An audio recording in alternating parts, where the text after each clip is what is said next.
पहले भी बच्चों को बताई है, कहानी सुनाई है। मेरे अपने ख़ानदान ने इसको भुगता हुआ है।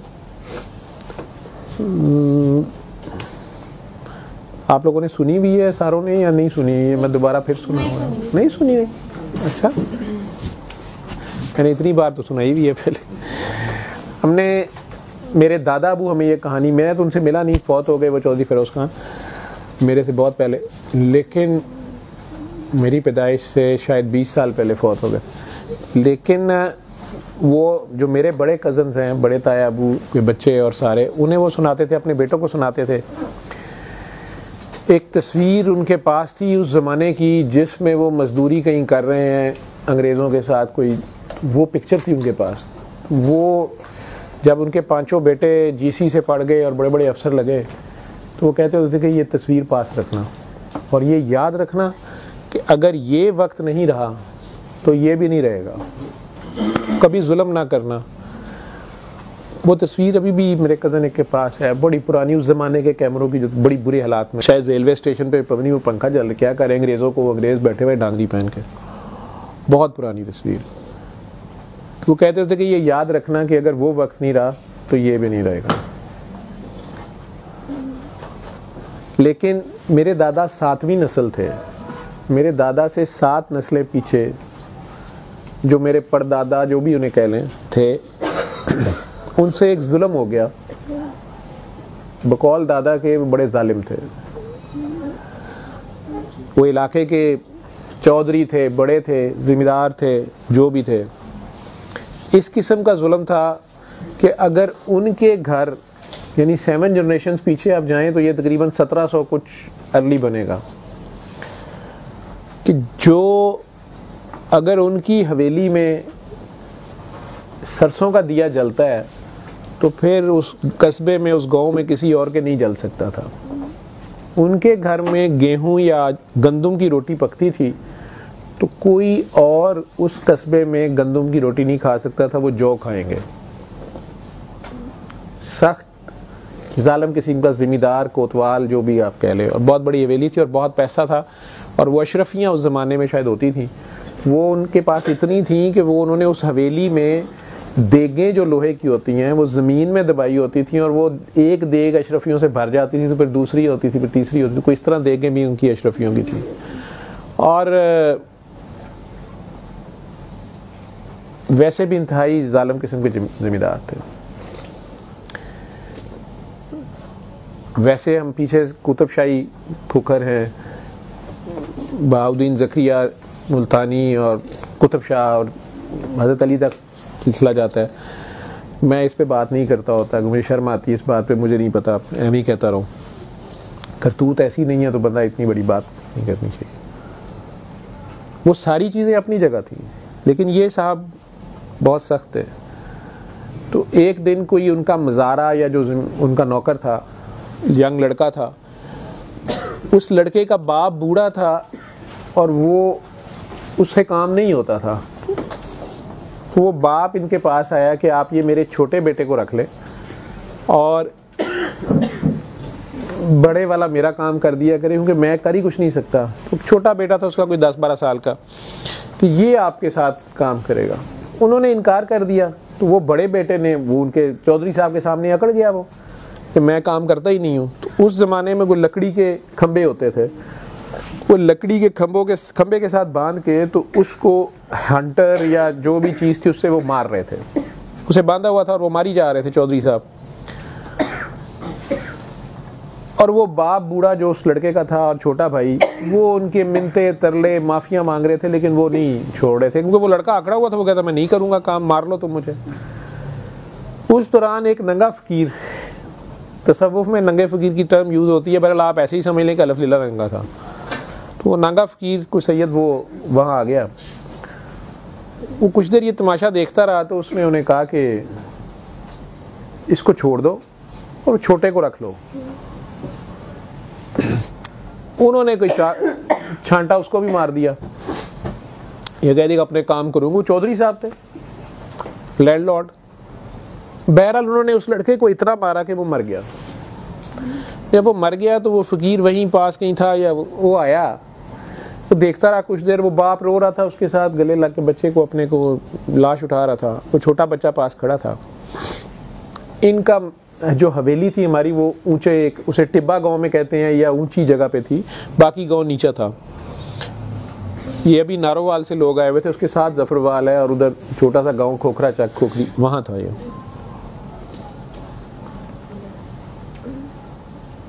वो फकीर ने इन्हें कहा, वो लैंग्वेज तो मुझे अब नहीं आती, जो मैंने सुना है, मेरी आपा दो थी, उन्होंने सुनाया, आपा मुमताज़, आपा कनीज़ और मेरी ताई अम्मा रशीदा, उन्होंने ये स्टोरी मुझे सुनाई। उसने कहा कि क्या फ़ायदा हुआ तुम्हें, ये ना तुम्हारे काम का रहा, ना उसके काम का, बूढ़े के काम का रहा। तुम्हें कहा था कि इसको छोड़ दो, इसको बूढ़े के काम का रहने देते, अब ये ना तेरे काम का ना बूढ़े के काम का।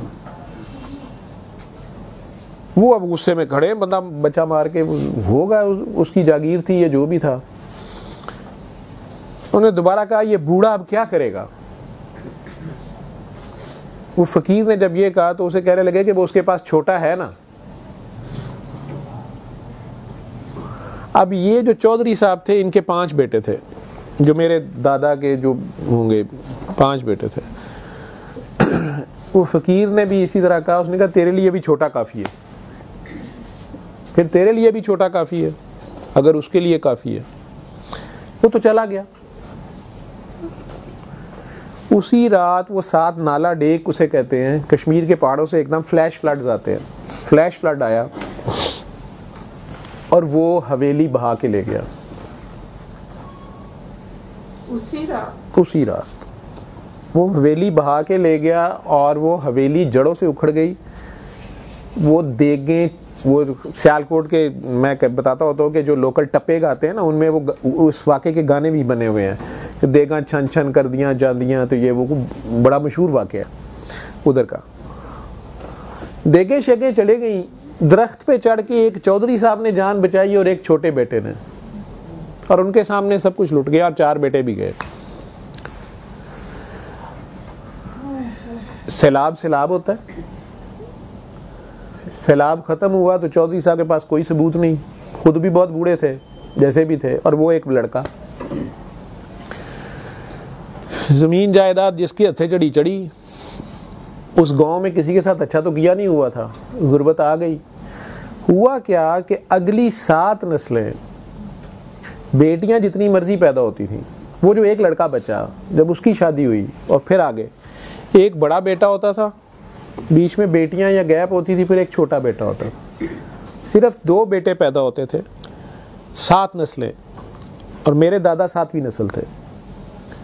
जब वो बड़ा बेटा 21, 22, 24, 25 साल की उम्र में आता था, जवानी में आता था, बाप जाहिर बात है उस पर मेहनत करता था, उसको उस जमाने के मुताबिक कोई हुनर या पढ़ाई लिखाई या जो भी करता था। छोटा भी 8-10 साल का होता था, बड़ा 21-22, वही खेल।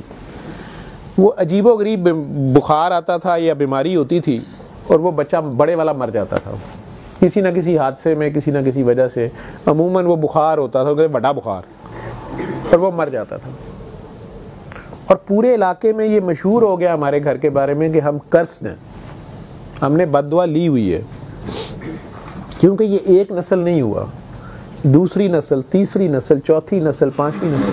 हम जो बहुत शजरे वाले थे, हम जो ख़ानदान में, बरादरी में बहुत बड़ा घर थे, ना शजरे की खबर रही ना अपनी रही, गुर्बत इंतहाई आ गई।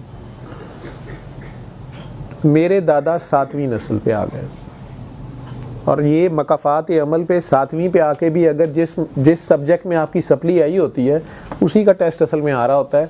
अगर वो आप ना पूरा करें तो 7वीं नस्ल के बाद वो नस्ल ख़त्म कर दी जाती है। ये अजीब खेल है, ये रूहानियत की ज़ुबान है, ये पागलों की ज़ुबान है। ये आप लोगों को समझ आए या ना आए, मैं मुल्ला से नहीं बहस कर रहा, लेकिन ये हमारी तन बीती है, ये हमारी जग बीती है, हमारे पे गुजरी हुई है।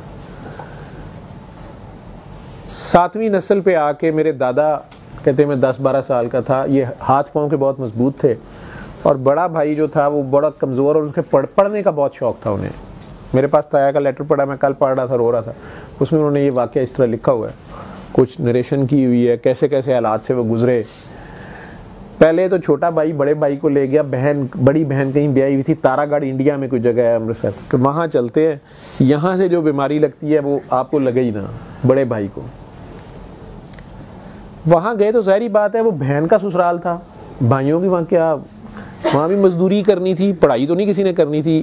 तो वो उन्होंने नरेशन थोड़ी सी वो ख़त में लिखी हुई है कि अब्बा जी ने, वो मेरे एक ताया के बेटे थे, वो जज बने जब, तो ताया जी ने उन्हें ख़त लिखा, यानी उनके चचा ने उन्हें ख़त लिखा भतीजे को कि तुम जज तो बन गए हो लेकिन ये बातें याद रखनी है, तुम जज किसी। वो ख़त की कॉपी मुझे भी मिली।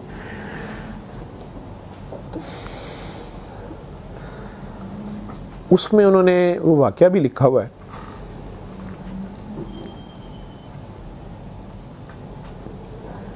क्योंकि थे तो राजपूत आकड़ खां, तो बहन के घर चले तो गए, शायद वहाँ पे उन्हें रहना, या वो लोगों ने उन्हें रहना पसंद नहीं किया या क्या किया। ये दोनों बच्चे, दादा 12 साल 14 साल के और बड़े भाई ज़रा बड़े। तो ताया ने ख़त लिखा हुआ है कि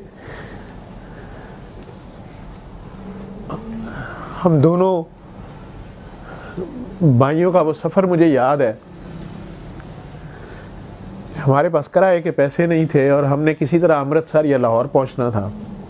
मुझे बड़ी उम्मीद थी कि वहाँ जाके मैं मजदूरी करूँगा और भाई को पढ़ाऊँगा भी, और अगर ये बीमार होगा तो उसका इलाज कराऊँगा। छोटे का ये ख्याल था।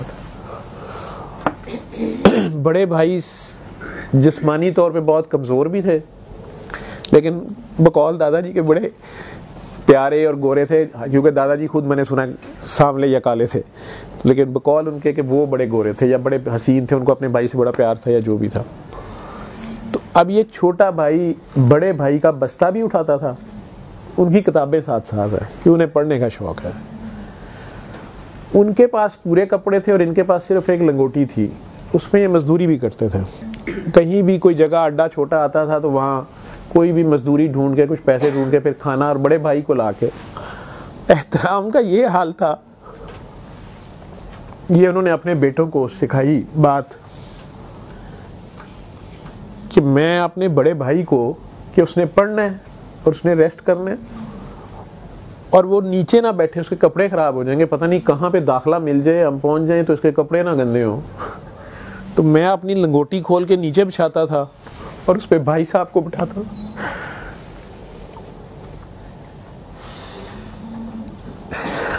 आई एम सॉरी, मैं थोड़ा जज्बाती हो गया, लेकिन मैंने जब ये बातें पढ़ी हैं, खुद भी ये जब भी पढ़ी हैं, मेरे लिए बड़ी पेनफुल भी होती है कि हम लोग तो बड़ी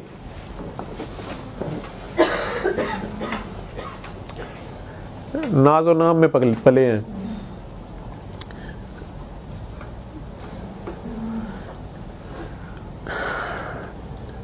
रास्ते में किसी औरत ने उनसे मजदूरी करवाई, कोई काम करवाया, इन्होंने पैसे मांगे, वो शायद कम दे रही थी, इसने बहस की, उसने कुत्ता छोड़ दिया, उसने इन्हें काट लिया। फिर वो बड़ा भाई ने उठा के फिरता रहा बेचारा, उस पे वो सारी जिंदगी बड़े शर्मिंदा रहे कि मेरे बड़े भाई ने मुझे उठाया। खैर, उसी इलाके में कोई सिख खातून थी, रात को उन्होंने इन दोनों बच्चों को पनाह दी, इनकी मरहम पट्टी की, कोई कपड़ा जला के उस ज़माने में लगाते थे जहाँ कुत्ते ने काटा हुआ था, वो कोई राख उसमें भरती रही, जो उन्होंने ख़त में लिखा, बताया, दादा ने सुनाया ताया को। एनीवेज वो ज़ख्म इनका हील हो गया या जो भी था। तो कोई रेलवे लाइन बन रही थी, पटरी पता नहीं कहाँ से, मुझे वहाँ पे मजदूरी कर ली इन्होंने, ठेकेदार के साथ ये डील की कि मैं डबल शिफ्ट करूँगा, भाई नहीं करेगा। तो ये वो पटरी पे रोड़ी शोड़ी डालते थे, पता नहीं डबल शिफ्ट में काम करते थे, पैसे लेते थे। वो पैसे जमा करके को 8 आने उस ज़माने के 6 माह की मजदूरी से जमा कर लिए। फिर उस ट्रेन जब चली तो उस पे ये दोनों लाहौर रेलवे स्टेशन आए, ज़िंदगी में पहली बार। और रेलवे स्टेशन पे जब उतरे तो वहाँ पे दादा कहते हैं कि मैंने रोना शुरू कर दिया, क्योंकि मेरी जो निक्कर कोई मुझे एक अंग्रेज़ ने दे दी थी, डांगरी, कुछ डांगरी उसे कहते थे, निक्कर थी, बरमूदा शॉर्ट होगी उस ज़माने की जो भी, तो वो मैंने पहनी हुई थी, उसमें मेरी वो थी अठन्नी, वो किसी ने सोते में ट्रेन में ये सो गए, निकाल ली। अब ये लाहौर रेलवे स्टेशन पे रो रहे हैं कि मैंने भाई का इलाज किया, और भाई को बुखार होना शुरू हो गया।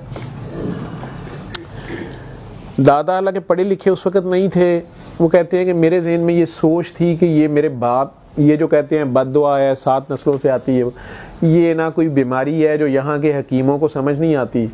तो मैं लाहौर में अंग्रेज़ आया है और सुना है कि बड़ा अच्छा अस्पताल है, कुछ है, तो वो कहते हैं कि मैं तो इस चक्कर में था, जो सुनी सुनाई बातें थी।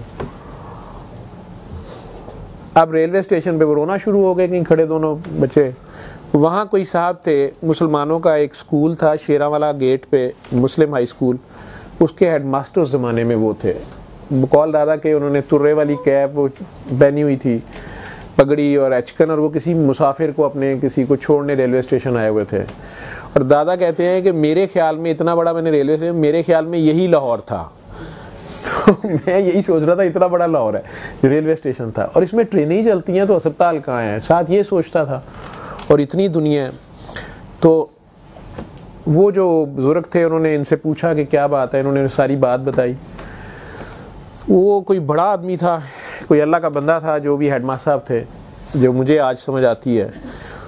उन्होंने इनकी सारी बात सुन के इन्हें कहा कि मैं तुम्हारे भाई का इलाज कराऊंगा, एक शर्त पे, तुम दोनों मेरे घर चलोगे, वहाँ रहोगे, और तुम मेरे घर का काम करना शाम को, लेकिन सुबह तुम्हें मेरे स्कूल में पढ़ना पड़ेगा, तुम तालीम हासिल करोगे। दादा को कहा, इन्होंने कहा जी मुझे शौक नहीं है, मेरे भाई को शौक है, इसकी किताबें, इसको आप पढ़ाए। इन्होंने कहा नहीं, तुम्हें पढ़ना पड़ेगा, अगर तुम पढ़ोगे ना तो फिर मैं इसका इलाज कराऊंगा। इन्होंने शर्त मान ली, उनके घर चले गए।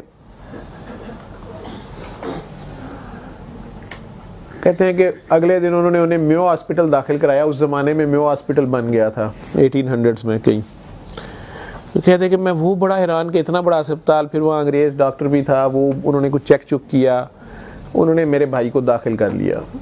इधर से पढ़ाई भी शुरू हो गई इनकी, लेकिन इनके भाई कुछ अरसे बाद फौत हो गए, उसी बीमारी में, नहीं पता चला जो भी, वो फौत हो गए। दादा कहते हैं मुझे इतना प्यार उन हेडमास्टर साहब से हो गया कि मैं उन्हीं के साथ रहता था, पढ़ता था। उस ज़माने में मैट्रिक या वर्नैकुलर का कोई एग्ज़ाम होता था, इन्होंने वो पास किया, मिडल शायद होता था या मैट्रिक। आर्मी में कमीशन मिल गया, कोई पेशावर अफ़गानिस्तान की साइड पे ये लड़ रहे थे या जो भी था। वो ट्रेनिंग उस ज़माने में पता नहीं काकूल होती थी कि नहीं होती थी, आई डोंट नो, आप लोगों को पता होगा, लेकिन उसी साइड पे कहीं ट्रेनिंग पे गए। ट्रेनिंग ख़त्म हुई तो इन लोगों को कहते हैं एक जिस्त या टीन का बैग मिला, उसमें वर्दी थी, पता नहीं क्या। तो इन लोगों को कहा गया कि आप सब लोग 1 महीने के लिए या पता नहीं 15 जितने दिन के लिए अब आपने अपने जाएं, घरों में मिलाएं, और फिर आपने फ़लाँ ने फ़लाँ रिपोर्ट करना है, फ़लाँ ने फ़लाँ जगह, फ़लाँ की फ़लाँ छौनी है, या फ़लाँ जो भी इनकी पोस्टिंग थी, जो भी थी। ये कहते हैं सारे तो चल पड़े, तो मैं बैग उठा के सोचूं कि मैं कहाँ जाऊं। फिर मैंने सोचा कि हेडमास्टर साहब को खबर देता हूँ। तो मैं लाहौर आया तो पता चला हेडमास्टर साहब फौत हो गए।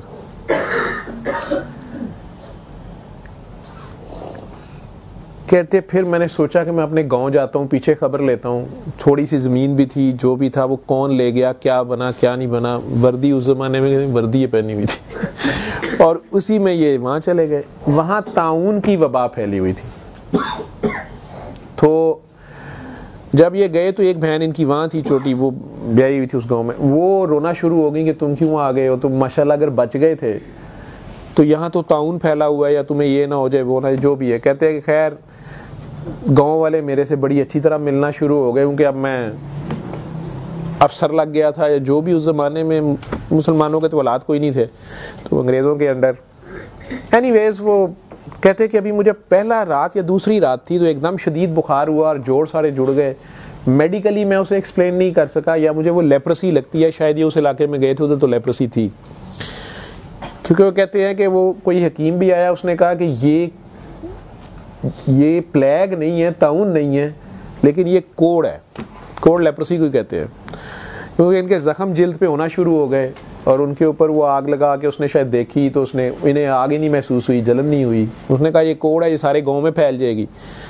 तो कहते मैं उठ बैठ ही नहीं सकता था, तो वो गांव वालों ने डंडे बांस के ला के, उसी टीले पे गांव था जहाँ कभी हवेली थी 7 नस्लें पीछे, उन्होंने बांस के डंडों के साथ इनको नीचे फेंक दिया, रोल कर दिया कि तुम जाओ, तुम बीमारी ले आओ हमारे गांव में, बीमारी फैल जाएगी।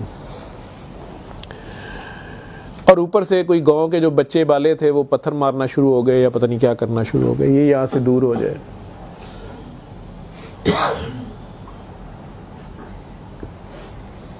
दादा कहते हैं कि दूर एक गांव के परे अभी भी वो जगह है, वहाँ एक कब्र थी, एक छोटा सा ज़ख़ीरा था दरख्तों का, गांव से कोई 1 फरलांग के फासले पे, 200-300 यार्ड्स पे खेत ही थे, वो नाले डेक के साथ था। वहाँ एक कब्र थी, लोग कहते थे 800 साल पुरानी है, सैयद की कब्र है। कोई कहता था ये महमूद गजनवी के साथ जहाद में आए थे, कोई कहता था अहमद शाह अब्दाली के साथ है, ये सैयद की कब्र मशहूर थी। और कोई उन्हें शौकत शाह, कोई शाकिर शाह वली कहते थे, 3-4 नाम थे, लेकिन ये पता था कि ये कोई सैयद हैं जिनकी कब्र है। शाकिर शाह बुखारी नाम भी मशहूर था उनका। और वहाँ की उस जगह की करामत ये थी कि जितना मर्जी सैलाब आता था, हालांकि वो जगह नशेब में थी, एक तो वहाँ वो स्लांट है शायद, वहाँ पानी नहीं रुकता था, और एक वो कब्र नहीं बहती थी, हालांकि मिट्टी की कब्र थी। तो गांव वालों के लिए ये बड़ी करामत थी या जो भी था, लेकिन कुछ लोग उस जगह को मानते थे, कुछ नहीं मानते थे। कहते हैं उन बच्चों के वो पत्थरों से और गांव वालों से बचने के लिए मैंने क्रॉलिंग तो मुझे आती थी एज ए आर्मी ऑफिसर, तो मैं क्रॉल करता करता करता करता मैं उस कब्र पे आ गया कि अब मैंने मरना ही है, तो मैं यहाँ अपने वक्त गुजारता हूँ।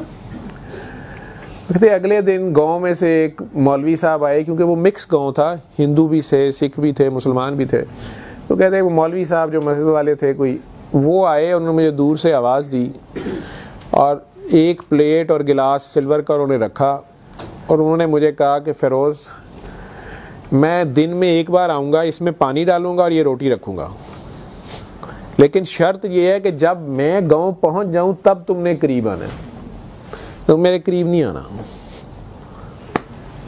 कहते मैं उन्हें क्या कह सकता था, वही हुई, वो डाल के चले गए। मैंने क्रॉल करना और उस रोटी सालन तक पहुंचना और वो पानी का एक गिलास पीना, और फिर क्रॉल करते करते वापस उस कब्र से आगे टेक लगा लेनी और पड़े रहना, शदीद बुखार और उसी हालत में। तो कहते हैं कि एक आध बार ऐसा भी हुआ कि मेरे उस प्लेट तक जाने से पहले कोई कौवा आ गया, मैंने पानी पी के आ जाना। 7वां दिन था, वो कहते कि एकदम मेरी आंखों के सामने अंधेरा आना शुरू हो गया, मुझे लगा कि शायद पूरे आसमान पे अंधेरा हो गया और कोई बहुत बड़ा परिंदा है या उकाब है या कोई बला टाइप चीज़ है, और वो बरगद का दरख्त था, बोर्ड जिसे आप लोग कहते हैं, अभी भी वहाँ है वो दरख्त। वो कहते कि मैं उससे टेक या लगा के बैठा था, उधर ही कब्र थी वो। तो मुझे ऐसे लगा कि इस दरख्त के इससे भी बड़ा है ये कौवा या पता नहीं क्या चीज़ है, इतना बड़ा उसका। तो दादा का ये कहना था कि मैं 7 दिन बस दुरूद शरीफ पढ़ता रहा, क्योंकि मुझे ये होता था कि वज़ू तो मेरा है नहीं, तो दरूद ही मुझे आता, मैं दरूद पढ़ता था। कहते अब मैंने दरूद तेज़ कर दिया, लेकिन उस चीज़ की इतनी हैबत थी और मैंने ये सोचा कि ये मैं मौत है, ये मेरी, ये इज़राइल है या ये मौत मेरी आ गई है। तो मैंने और बुलंद आवाज़ में दरूद पढ़ना शुरू किया, तो मेरा शायद पेशाब भी ख़ता हो गया, लेकिन शदीद तकलीफ़ थी मेरी। जब अचानक कहते हैं कि वो मैं यही वेट कर रहा था कि अब ये परिंदा या जो चीज़ है शायद ये मुझे मेरे पे झपटेगी या क्या बला है ये, और अंधेरा हो रहा है हर तरफ। तो अचानक कड़के की आवाज़ जैसे कोई कड़क के बोला, तो मैंने देखा है वो बुज़ुर्ग थे, उन्होंने, उनके हाथ में छड़ी थी। मैं इसे हेलुसिनेशन कहता हूँ, मेडिकल साइंस से हेलुसिनेशन कहेगी, या विजन हुआ उन्हें। वो कहते हैं कि एक बुज़ुर्ग थे दाढ़ी वाले सफ़ेद, और उनके हाथ में एक छड़ी थी, और उन्होंने बड़े गुस्से से वो छड़ी से पता नहीं दफ़ा हो जा कहा है या कुछ कहा है, मुझे कुछ पता नहीं, लेकिन आवाज़ में इतना जलाल और हैबत थी कि मैं भी लरज़ उठा। कहते वो चीज़ एकदम से मेरे सामने ऐसे हुआ जैसे कि वो बिल्कुल राख हो के गिर गई या कुछ भी नहीं रहा, और हर चीज़ रोज़ रोशन की तरह हो गई। तो मुझे उन्होंने गुस्से से वही छड़ी मेरी तरफ करके कहा खड़ा हो। तो मैं तो खड़ा नहीं हो सकता था, मेरे जोड़ बिल्कुल हर चीज़ मेरी जुड़ी हुई थी, तो मैं नहीं उठा। तो उन्होंने दोबारा इतने गुस्से या जलाल से कहा कि मैं कहता हूँ खड़ा और भाग जा। तो वो जितने जलाल से उन्होंने कहा, मेरा दोबारा पेशाब खता हो गया, लेकिन मैंने इतना उन्हें कहा जी मैं तो नहीं खड़ा हो सकता। उन्होंने कहा भाग जा, सब खैर है, तू भी भाग जा, आज से किसी का दिल ना दुखाना और सैयद की इज्जत करना। कहते मैं कांपी जा रहा था जब उन्होंने दोबारा एकदम से शायद मेरे थपकी दी या क्या किया और कहा कि जाओ 5 सितारे होंगे, रहती दुनिया तक खैर होगी, लेकिन किसी का दिल ना दुखाना और सैयद की इज्जत करना। कहते कि वो इतने ज़ोर से उन्होंने मुझे कहा कि मैं भाग पड़ा, कुछ देखे बगैर मुझे खौफ आ रहा था, और बड़ी दूर जाके मैंने पीछे मुड़ के देखा, मुझे वो भी नज़र नहीं आए, लेकिन मैं इस स्पीड से भाग रहा था कि भागते भागते मैं वो टिब्बा चढ़ गया या वो टीला चढ़ गया गाँव वाला। आगे लोग इकट्ठे हो गए, गाँव इकट्ठा हो गया। वो कहते मेरी बहन भी रोती आ गई, बहनोई, वो लोग देखें हैरान हो गए क्योंकि ये इसको बीमारी छोड़ गई है। ये कॉन्सेप्ट गांव में होता है कि अगर बीमारी चली जाए, वो कहते हैं कि बस अब इसने मर जाना है। जब बीमारी चले जाती है तो 24 घंटे में बंदा मर जाता है, इसको बीमारी छोड़ गई है। कहते हैं अब वो मौलवी साहब भी आ गए सारे, वो मुझे कोई मशवरे दें, वो कहें तुम वुजू कर लो, तुम नहा लो, तुमने मर जाना है। कहते मैंने 7 दिन बाद नहाया भी, वो बहन मेरी रोई जाए। मैंने 1-2 दिन माँ गुजारे, मैं बिल्कुल ठीक ठाक था, और मैंने अपना बैग उठाया। तो वो ठीक हो गए, भागे जब तो ठीक हो गए। वो उसी वक्त ठीक हुए वहाँ पे, और वहाँ आ गए। तो अब इसको अब मैं ये समझ सकता हूँ कि शायद उन्हें कोई बड़ा बुरा ड्रीम आया जो उनके माइंड पे था, वो कोई साइकी के पेशेंट थे। हम आज ये एनालिसिस कर सकते हैं, लेकिन उनकी जो बाद की लाइफ है वो इसको मैनिफेस्ट नहीं करती। उन्होंने जाके अपनी सर्विस ज्वाइन की, वहाँ से उन्हें जल्दी रिटायर या पता नहीं रिटायरमेंट मिल जाती थी कि जंग खत्म हो गई या क्या होता था, मुझे नहीं पता। लायलपुर ज़िला गवर्नमेंट ने बनाना शुरू किया, गोरों ने, उधर जंगल था सारा, तो इन्हें घोड़ा भी मिला हुआ था, घोड़ी मिलती थी पता नहीं किसी अफसर को। तो ये कहते हैं कि मुझे अंग्रेज़ अफसर ने कहा कि फिरोज़ तुम सुबह से लेके सूरज गुरूब होने तक जितने एरिए में तुम घोड़े में कवर कर लोगे इस जंगल को, वो हम तुम्हें अलॉट करते हैं, लेकिन इसको आबाद करना तुम्हारी जिम्मेदारी है। इस दौरान इनकी शादी भी हो गई थी, कोई एक आध बच्चा था छोटा सा, तो अब एक बंदा जंगल सारा कहाँ से आबाद करेगा। तो वो कहते हैं कि जितना भी वो एरिया मुझे मिला, फिर दादा ये आफ्टर फ्यू ईयर्स ये आए पीछे, वहाँ बहुत गुर्बत थी, लोगों की आपस में ज़मीनें बहुत डिवाइड हो गई हुई थी, बहुत ज़्यादा गुर्बत थी उस पूरे इलाके में।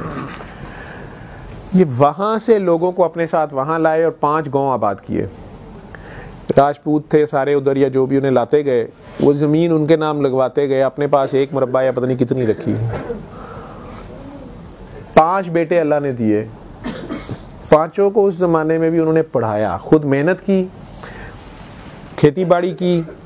अंग्रेज़ों ने उन्हें नंबरदार लगा दिया जो उस ज़माने में उस इलाके का होता था, लेकिन 5 बेटों को उन्होंने गवर्नमेंट कॉलेज लाहौर तक एजुकेशन मास्टर्स, बड़े तायाबू मेरे वकील बने बहुत बड़े, फैसलाबाद में चौधरी जलाल खान एडवोकेट, उन्हें लाला कहते थे।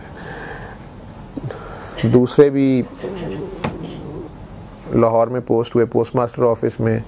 तीसरे तो डीसी कमिश्नर या डिप्टी पता नहीं कलेक्टर कहते थे उस ज़माने में, मुल्तान रिटायर हुए। शफी ज़फ़र साहब, ये वसी ज़फ़र साहब के भाई जो वज़ीर कानून है।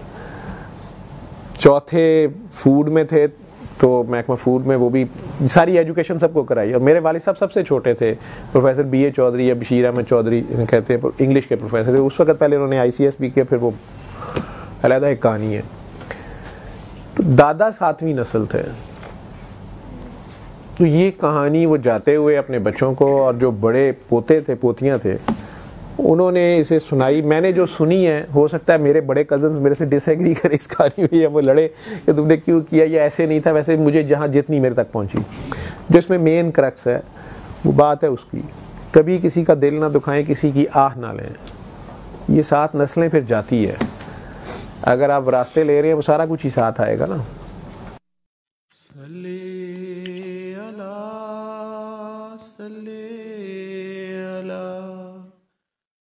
सल्ले अला सल्ले अला सल्ले अला शफीना सल्ले अला